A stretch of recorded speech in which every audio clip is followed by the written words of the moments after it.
All right, this week's real estate and mortgage rate update.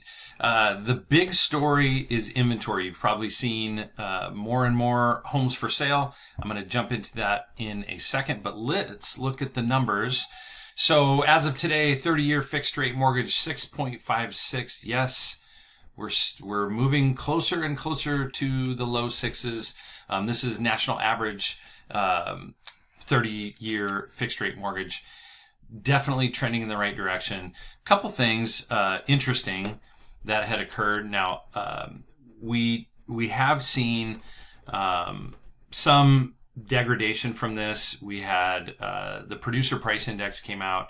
Wholesale inflation looks like it kind of surprised the markets, which in some ways was a little to be expected, simply because, again, we don't have a historical reference on how tariffs are going to play into all of this and who is going to share in the expense of those. But what we did see is that consumers are still buying today. That was revealed in a hotter than expected report, showing that consumers are buying. Now, we don't necessarily know if that's deficit spending, if they're buying on credit or not. But the reality is that we're still seeing spending and consumption. So what's happened over the last couple of weeks after we made this really great move up is we're just kind of trending in this little channel here. You can see this is a ceiling of resistance and this is a floor of support. What's great is that it's kind of tried to blow through this floor here a couple times. It's held. That's really good news. If we can continue to see some more favorable market news, then we could move through this and up and continue to see this trend with lower rates. This is the lowest rates we've seen in about 10 months. So mortgage activity is definitely on the rise. And as I mentioned, I think a big part of this is, the activity that we're going to continue to see ramp up is now we have this perfect storm of inventory, rates coming down. There's still awesome opportunity because we've got softened prices. Sellers are willing to negotiate, provide credits for closing costs and buy downs.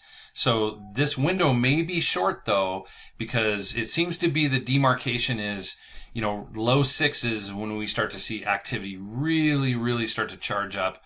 And what that would lead to is kind of the the pandemic kinds of activity where there's tons of competitions on every listing, overprice, overbidding, waiving inspections, waiving other contingencies, things like that. Just kind of an urgent response when there's massive competition. So the time really is now. Here's a map, Realtor.com, showing July 2025 inventory levels compared with prior to pandemic July of 2019. And you can see, like Oregon, our area here, we're up 10% plus. And then when we look at Washington, it's even greater than that. So inventory levels really high in this marketplace, which again is providing some softened prices, room for negotiation, things like that.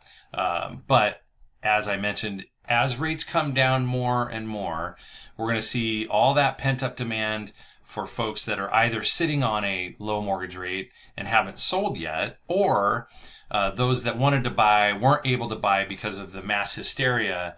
And then all of a sudden rates come back down again and they're all jumping in. So this pent up demand is going to show up when rates come down, and we're going to be back into a situation where there's a lot of competition. So good news, tempered a little bit with what's potentially on the horizon.